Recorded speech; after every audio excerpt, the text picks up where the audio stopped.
नमस्कार दोस्तों। तो एक बार फिर से स्वागत है आप सभी लोगों का एक नए वीडियो के साथ मेरे YouTube चैनल सिंह स्टडी पर।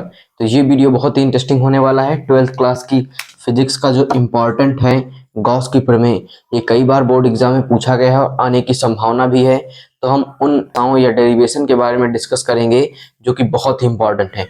तो ये बहुत ही इंपॉर्टेंट है, आप लिख के रख लीजिए। ये हो सकता है भाई 80% आने के चांसेस हैं इसके।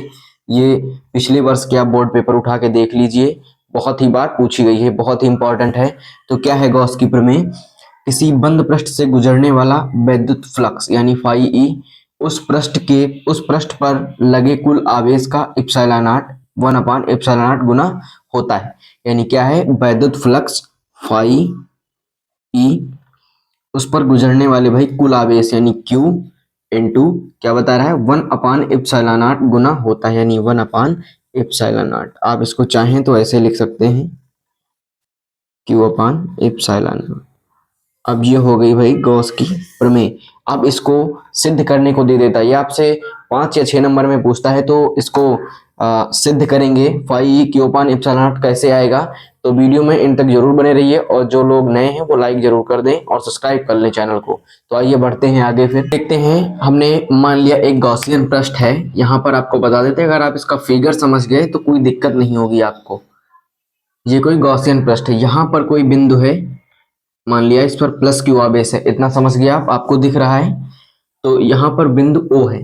अब ओ से एक आर मीटर दूरी पर एक बिंदु क्या है भाई, एक बिंदु है पी, जिसका क्षेत्रफल बिंदु क्या है, बिंदु है पी, जिसका क्षेत्रफल भाई है ये हो गया इसका क्षेत्रफल डी ए, ये हो गया इसका क्षेत्रफल। ये बिंदु क्या है, पी है। और ये जो है वैद्युत क्षेत्र की तीव्रता वेक्टर ई, ये होगी वैद्युत क्षेत्र की तीव्रता। क्या हो गई, वैद्युत क्षेत्र की तीव्रता। और यहीं से ये होगी वैद्युत क्षेत्र की तीव्रता वेक्टर ई, और ये हो गया वेक्टर डी ए। तो इनके इनके मध्य जो कोण बनेगा वो क्या बनेगा, थीटा। इतना समझ में आया। यहाँ पर बिंदु पी है, बिंदु पी है, यहाँ पर ये सीधे हो गया वैद्युत क्षेत्र की तीव्रता वेक्टर ई और ये क्षेत्रफल वेक्टर डी ए, और इसके बीच जो कोण बनेगा वो हो जाएगा थीटा। ठीक है, तो ये दूरी हो गई आर, इतना समझ में आया। फिर इसको हम इसमें मिला लेते हैं भाई, ये और ये हो गया। ठीक, तो यहाँ पर देखिए आंतरिक घन कोण, इसका जो है आंतरिक क्षेत्रफल भाई, आंतरिक घन कोण क्या होगा, ये आंतरिक घन कोण हो जाएगा डी ओमेगा। तो अब हमें क्या ज्ञात करना है भाई, गॉस की प्रमेय हमको अब सिद्ध करना है, गॉस की प्रमेय। तो अगर आप ये फिगर समझ गए तो मेरे ख्याल से आप सभी लोग वो समझ जाएंगे। तो ये पहले फिगर आप समझ लीजिए, तो उसके बाद आइए शुरू करते हैं, हम इसको सिद्ध करते हैं। तो क्या होगा, प्लस क्यू आवेश के कारण, प्लस क्यू आवेश के कारण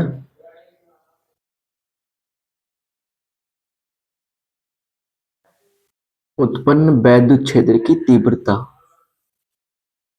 मैं इसे शॉर्ट में लिख दे रहा हूं भाई, वैद्युत क्षेत्र की तीव्रता।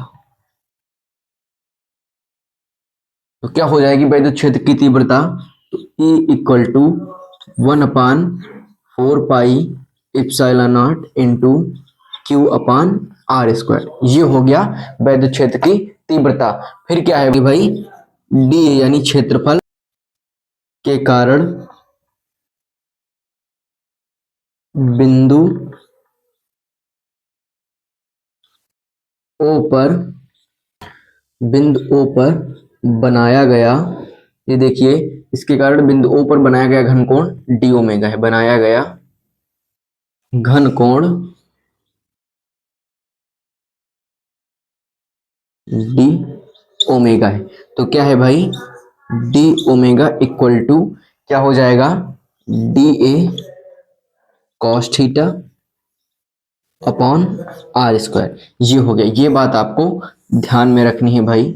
ये अभी इसका काम लगेगा आगे, तो ये बात आपको ध्यान में रखनी है, D omega equal to D A into cos theta upon r²। फिर देखते हैं इसके आगे क्या होगा, डी ए के कारण गुजरने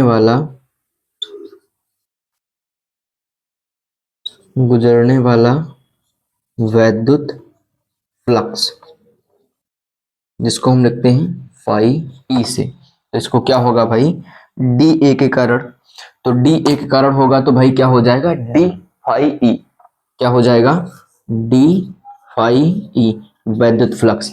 E vector E into vector D ए, vector E into vector D ए। तो इतना क्लियर हुआ। फिर हम आगे बढ़ते हैं। आप चाहें तो इसका स्क्रीनशॉट ले सकते हैं, इवन है तो आप इसे नोट भी कर सकते हैं, क्योंकि बहुत ही बार पूछा गया है कि डी ए के कारण उत्पन्न वैद्युत क्षेत्र की तीव्रता, यानी इसके कारण। अगर आप पूरा इसका क्षेत्रफल लेंगे तो वो ए होगा, और अगर आप इसका लेंगे क्षेत्रफल तो डी ए होगा, यानी इसका डी ए। तो क्या बताया था मैंने, D phi E equal to vector E into vector D A. अब वेक्टर हटेगा तो एक सूत्र आप याद कर लीजिए, अगर vector B into vector A है या वेक्टर ए इंटू बी, तो जब वेक्टर हटता है तो क्या हो जाता है, B A into cos theta.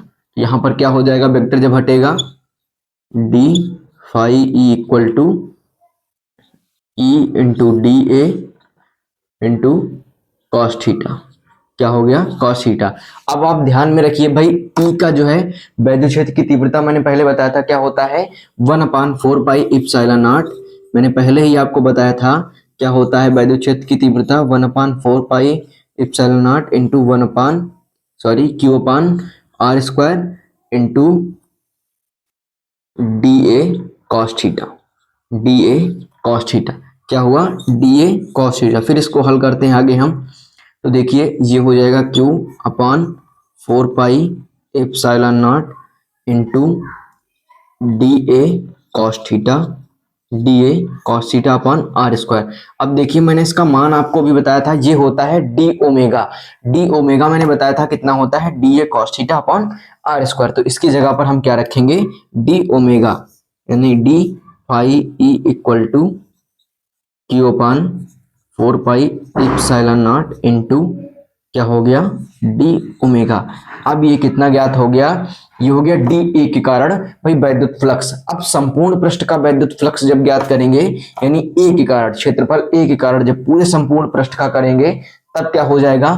तो देखते हैं, इतना नोट कर लीजिए, उसके आगे अब हम बढ़ते हैं। ये अभी हमने डी ए के कारण वैद्युत फ्लक्स ज्ञात किया था, अब हम संपूर्ण पृष्ठ के कारण क्या होगा, संपूर्ण पृष्ठ के कारण वैद्युत फ्लक्स, वैद्युत फ्लक्स। अभी हमने ये जो है कुछ इसका क्षेत्रफल था उसके कारण वैद्युत फ्लक्स ज्ञात किया था, यानी डी ए।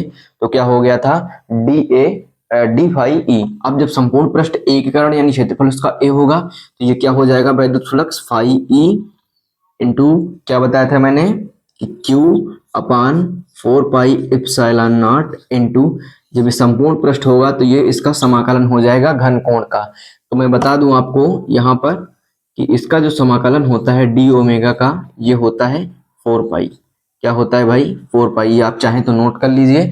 तो इसकी जगह पर इसका मान रखेंगे तो phi E Q upon 4 pi epsilon naught into क्या हो गया, डी ओमेगा का मान 4 पाई, इसका समाकलन क्या होता है 4 पाई। तो 4 पाई, ये 4 पाई से 4 पाई कैंसिल हो गया, और फाई ई क्या हो गया भाई, फाई ई हो गया हमारे पास क्यू अपान इप्सिलॉन नॉट।